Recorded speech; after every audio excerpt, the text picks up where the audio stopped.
Hello everybody and welcome back to Screen Stars. I'm here today to bring you my review for the 2019 action science fiction film Abduction.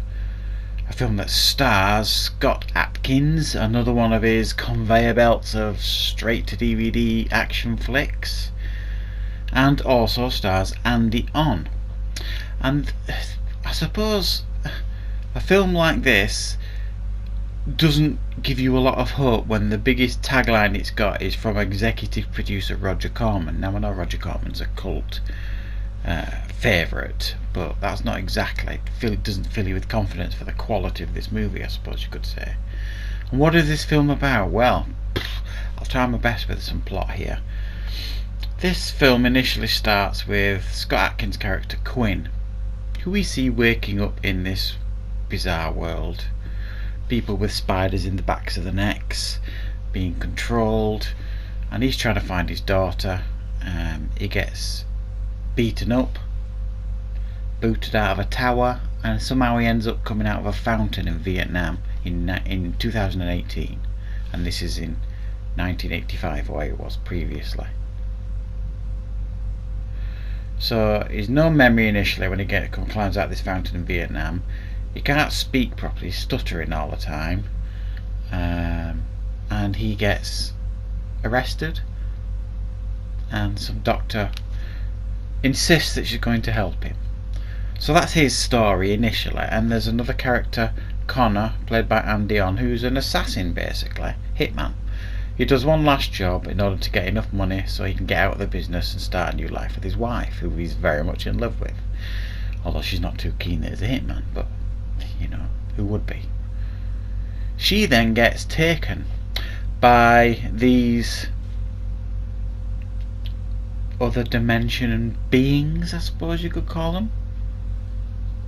I think that she gets taken, and they're the same people that have got Scott Adkins' daughter, who he's trying to find at the beginning of the film. So he's running about, beating people up, trying to find out where his wife is and who's taken them. And eventually his paths cross with Scott Adkins' character, and they realise that they're both on the same mission, if you like, to try and figure out how they can get back to find their daughter and their wife in this other dimension place with these weird creatures who don't really seem to have any purpose, really. As you can see, really, I'm really struggling with this plot. It's paper thin and it's naff. And so, yeah, that's the plot of this film. It didn't impress me at all.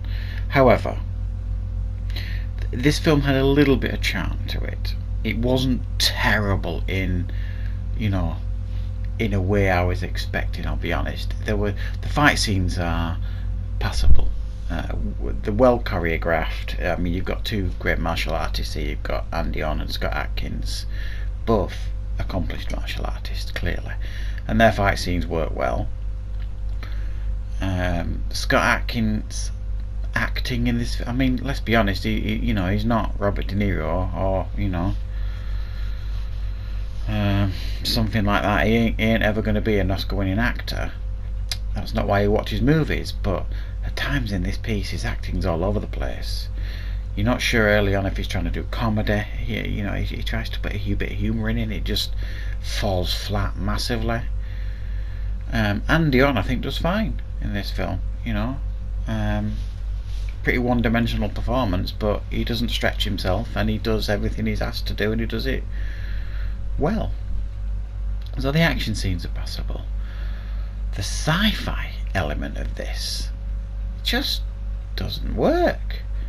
There's no purpose to it. It's just tacked on to make it seem a bit different. Because honestly, I was scratching my head in there and thinking, well, what did these creatures want? Who were they? Where did they come from? What did they want? And what was the whole point of them abducting people? Although you got some paper thing excuse because they had a strong chi, apparently.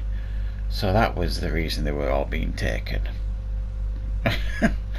But essentially this was a movie with fight scene after fight scene stitched together with a paper thin plot. is the best way I can describe it, and the action scenes are watchable if you like this sort of thing. If you like Scott Adkins type movies, you're not really going to be disappointed here. I don't think it's watchable, passable. The action scenes and martial arts scenes are pretty good. The sci-fi element is bizarre and doesn't work.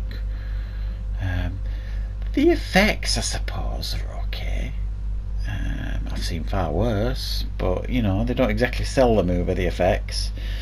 And these little spiders that you see being put in people's necks, that turns them into like drones, like superhuman drones. It seems like the most stupid idea ever, because all you need to do is just literally pull it out, and it doesn't seem to take any effort, and that's it, the drone's dead. So it wasn't thought out particularly well, that part. And yeah, I'm not really sure what else to say to you about this movie. Didn't hate it, but I certainly didn't enjoy it either, really. It's one of those bang average movies that if you're a fan of this type of movie, you may well enjoy it. You may find some fun here. For me, I really struggled at times with this film. It was a bit of a mess all over the place. Didn't know whether it wanted to be action, martial arts, sci-fi, comedy at times. It tried to be humorous. It failed miserably, but it did try occasionally. So I'm going to give it a bang average 5 out of 10. Not truly awful, but it certainly does not stand out in the genre at all. A bit of a mixed bag here with this one. So that's my review for Abduction. I hope you enjoyed it, and I'll see you next time on Screen Stars.